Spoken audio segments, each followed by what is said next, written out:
নমস্কার, সুস্মিতা ইজি রেসিপিতে সকলকে স্বাগত। আজকে আমার রেসিপি হচ্ছে মিক্সচার চপের রেসিপি। আপনারা হয়তো আগে কখনো খেয়েছেন কিনা জানি না, তবে আমাদের এখানে যে স্টলগুলো আছে সেই স্টলগুলোতে এই ধরনের চপ পাওয়া যায়। আর আমার খেতে তো খুবই ভালো লাগে, তাই ভাবলাম আমিও আপনাদের কাছে এই রেসিপিটা শেয়ার করি। আশা করি আপনাদেরকেও ভালো লাগবে। তো চলুন, খুব সহজে কিন্তু এই মিক্সচার চপ তৈরি করা যায়। তবে আপনাদের কাছে একটাই অনুরোধ, এই ভিডিওটা পুরোটা দেখার। তো চলুন দেখে নিন। এখানে আমি দেখুন যেটাতে রুটি করি, সেই রুটি করা তাওয়াতে আমি এইভাবে পাউরুটিগুলো সেঁকে নিচ্ছি। তবে পাউরুটিগুলো একটু বেশ কড়া কড়া করে সেঁকে নিতে হবে। দেখুন আমার সেঁকা হয়ে গিয়েছে। এবার এগুলোকে আমি একটা থালায় তুলে নেব। তবে ঠান্ডা হয়ে যাওয়ার পর আমি এই পাউরুটিগুলোকে টুকরো টুকরো করে নেব। তো দেখুন হাতের সাহায্যে এইভাবে টুকরো টুকরো করে নিচ্ছি। তারপর আমি এই পাউরুটির টুকরোগুলোকে মিক্সার গ্রাইন্ডারে গুঁড়ো করে নেব। তো দেখুন আমার ব্রেড ক্রাম্ব একেবারে রেডি। তাহলে দেখুন আপনারা একটা ভিডিওতে দুটো রেসিপি দেখে নিলেন। তারপর দেখুন এখানে আমি সবজি কেটে নেব। আর এই সবজির মধ্যে নিয়েছি ক্যাপসিকাম, বিট আর গাজর। আপনারা চাইলে এর থেকে আরও কিছু সবজি অ্যাড করতে পারেন। যত রকম সবজি দেবেন ঠিক ততটাই ভালো লাগবে খেতে। আর এটা যেহেতু মিক্সচার চপ, তাই অনেক রকম মিক্সড করা যায় সবজি। তো আমার হাতের কাছে যা যা সবজি ছিল আমি সেগুলোই দিয়েছি। আপনারা চাইলে আর মটরশুঁটি বা আরও অনেক কিছু দিতে পারেন, বরবটি, অনেক কিছু দেওয়া যেতে পারে। আর দেখুন গাজরের খোসাগুলোকে ছাড়িয়ে নিয়েছি, বিটের খোসাগুলোকেও ছাড়িয়ে নিয়েছি। এবার আদারও খোসা ছাড়িয়ে নিচ্ছি। এবার আদাটাকে আমি গ্রেট করে নেব। আদাটা আপনারা দেবেন, তবে স্বাদটা বেশি ভালো হবে, যেহেতু এখানে আমি নিরামিষ চপ তৈরি করছি। আপনারা চাইলে রসুনও অ্যাড করতে পারেন, কিন্তু আমি এখানে নিরামিষটা এই কারণেই করছি যে আপনারা যে কোনো দিনে তৈরি করে খেতে পারেন। তো দেখুন গাজরগুলোকে এইভাবে ছোট ছোট করে কেটে নিচ্ছি, কারণ সবজিগুলো যত ছোট ছোট করে কাটা হবে তত তাড়াতাড়ি সেদ্ধ হয়ে যাবে আর চপটা খুব তাড়াতাড়ি তৈরি হয়ে যাবে।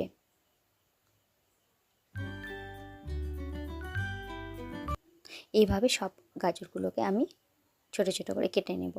তারপর গাজর কাটা হয়ে গিয়েছে, এবার আপনাদেরকে বিট কাটা দেখাচ্ছি। বিটগুলো ওই একই রকমভাবে ছোট ছোট করে কেটে নেব।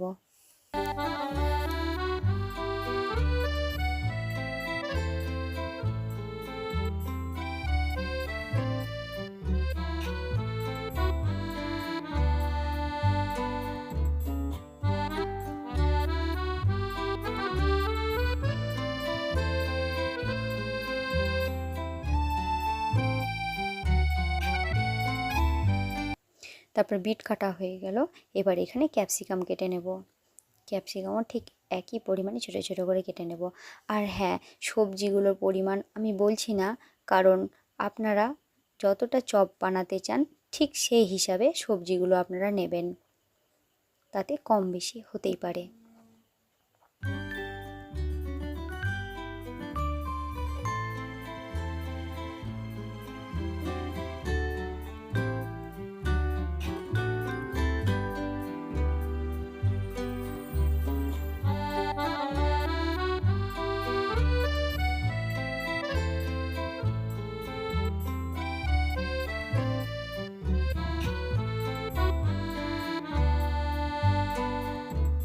তো দেখুন আমার এখানে ক্যাপসিকামও প্রায় কাটা হয়ে এসেছে।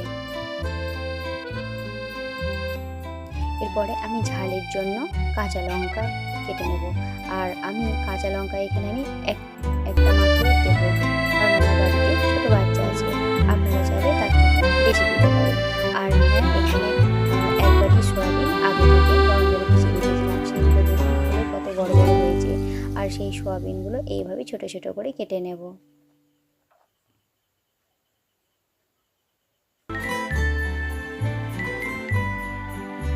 দেখুন এখানে কাঁচা লঙ্কা আমি একটাই নিয়েছি।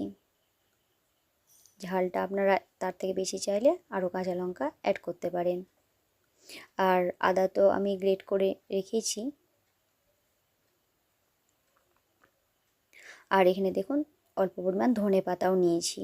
বাস আমার কাটাকাটির পালা শেষ। এবার চলুন বাকিটা দেখি। এখানে একটা মশলা তৈরি করব, আর তার জন্য দেখুন অল্প জিরে, অল্প ধনে, আর নিয়েছি একটা তেজপাতা, একটা শুকনো লঙ্কা, আর কয়েকটা গোলমরিচ। তারপর শুকনো কড়াইয়ে বেশ ভালো করে নাড়াচাড়া করে ভেজে নিলাম। তারপর সেটা গুঁড়ো করে নেব। আর এখানে দেখুন কড়াইয়ের মধ্যে সামান্য একটু সাদা তেল নিয়ে নিয়েছি, আর সেই সাদা তেলের মধ্যে এই চিনেবাদামগুলো ভেজে নিলাম। তারপর ভাজা হয়ে গেল, এবার প্লেটে তুলে নিচ্ছি। তারপর ঠান্ডা হয়ে যাওয়ার পর একটু গুঁড়ো করে নেব। আপনারা চাইলে অর্ধেক করে থেতো করেও নিতে পারেন। তারপর দেখুন ওই সাদা তেলের মধ্যে আমি দিয়ে দিলাম কাঁচা লঙ্কা আর আদা। তারপর একটু নেড়ে চেড়ে নেব। তারপর দিয়ে দেবো যে সবজিগুলো কেটে রেখেছিলাম সেগুলো সমস্তটাই, শুধুমাত্র ধনে পাতা বাদে।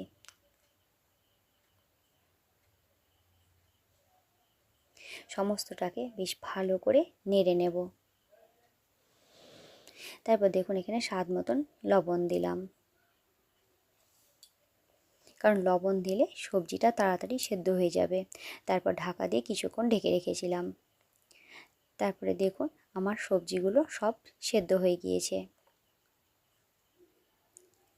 এবার এর মধ্যে বেশ কিছু উপকরণ দিয়ে দেব।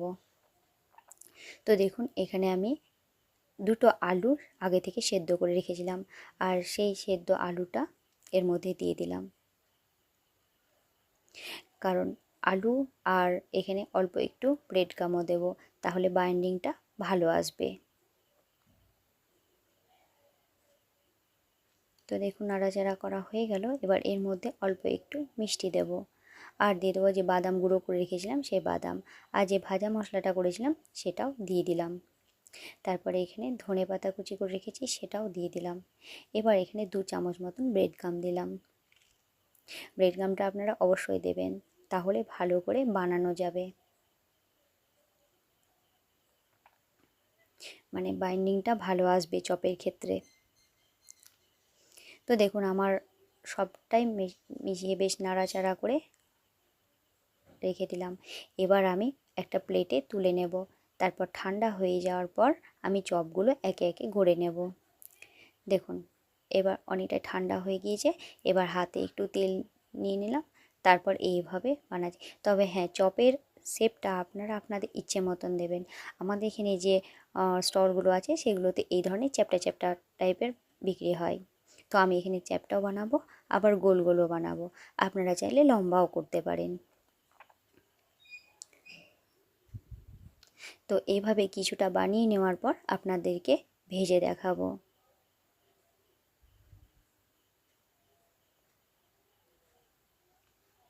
তো দেখুন আমার কিছুটা বানানো হয়ে গিয়েছে, আর বাকিটা পরে বানাবো। তো এখানে আমি ব্রেড গামটা তো আগেই করে নিয়েছি, আর এখানে দেখুন কোট করার জন্য চপগুলোকে কোট করতে হবে, আর তার জন্য এখানে আমি ময়দা নিয়ে নিলাম, আর জল দিয়ে গুলে নেব। এখানে আপনারা লবণও ব্যবহার করতে পারেন। তো এখানে একটা ব্যাটার গুলে নেব, তবে ব্যাটারটা খুব পাতলা হবে না, আবার খুব ঘনও হবে না। আপনাদেরকে দেখাচ্ছি, দেখুন এরকম চামচের গায়ে যেমন লেগে আছে ওই ধরনের ব্যাটারটা হবে। তারপর দেখুন একটা চপ এইভাবে দিয়ে দিলাম। তারপর সেটা তুলে ব্রেড গামের মধ্যে দিয়ে দেব। আপনারা ডবল কোটও করতে পারেন, মানে একবার ময়দার ব্যাটারে দিয়ে তারপর ব্রেড গাম দিয়ে আবার ময়দার ব্যাটারে দিয়ে ব্রেড গাম করে তেলে ভেজে নিতে পারেন। কিন্তু আমি এখানে ডবল কোট করব না, তার কারণ হচ্ছে তাতে তেলটা একটু বেশি ধরে, আর যেহেতু ঘরে করব তাই হেলদি হিসাবেই করব। দোকানে কিন্তু ডবল কোট করে। তো আপনারা কেমন করবেন সেটা আপনাদের বিষয়। তো আমি এখানে সিঙ্গেল কোটই করলাম। তো দেখুন আবার আমি ব্যাটারের মধ্যে দিয়ে আবার ব্রেড গামের মধ্যে দিয়ে দিলাম।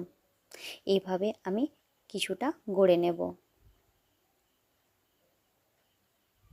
তারপর দেখুন কড়াইয়ে সাদা তেল দিয়ে দিয়েছি, আর তেলটা বেশ ভালো মতন গরম হয়ে গিয়েছে। এবার একটা একটা করে চপগুলো ছেড়ে দেব।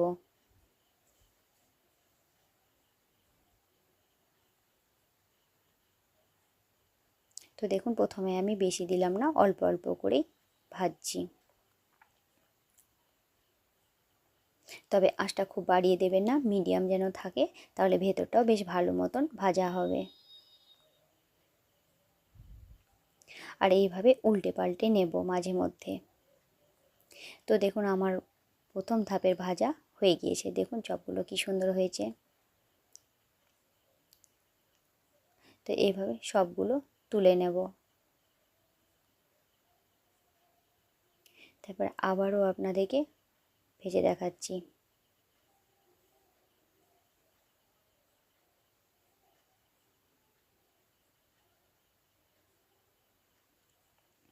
এভাবে ভাজতে থাকবো আর বাকিগুলো এক এক করে গড়ে নেব।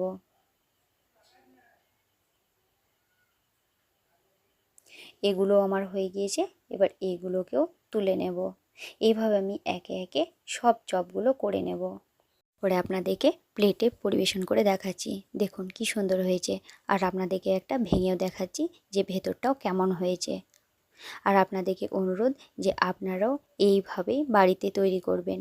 আর এই রেসিপিটা আপনাদেরকে কেমন লাগলো অবশ্যই আমাকে কমেন্ট করে জানাবেন। দেখুন কি সুন্দর হয়েছে। আর ভালো লাগলে অবশ্যই লাইক করবেন, শেয়ার করবেন। আর চ্যানেলে আমার নতুন বন্ধু হয়ে থাকলে চ্যানেলটিকে সাবস্ক্রাইব করার অনুরোধ রইল। পাশে থাকা বেল আইকনটিও প্রেস করে দেবেন যাতে নিত্য নতুন ভিডিও সবার আগে আপনাদের কাছে পৌঁছে যায়। আর যারা বন্ধুরা আমাকে সাবস্ক্রাইব করেছেন তাদেরকে অনেক অনেক ধন্যবাদ। আর যারা এই রেসিপিটা আমার ফেসবুক পেজ থেকে দেখেছেন তাদেরকে অনুরোধ আমার পেজটিকে ফলো করে দেওয়ার। ধন্যবাদ সবাইকে।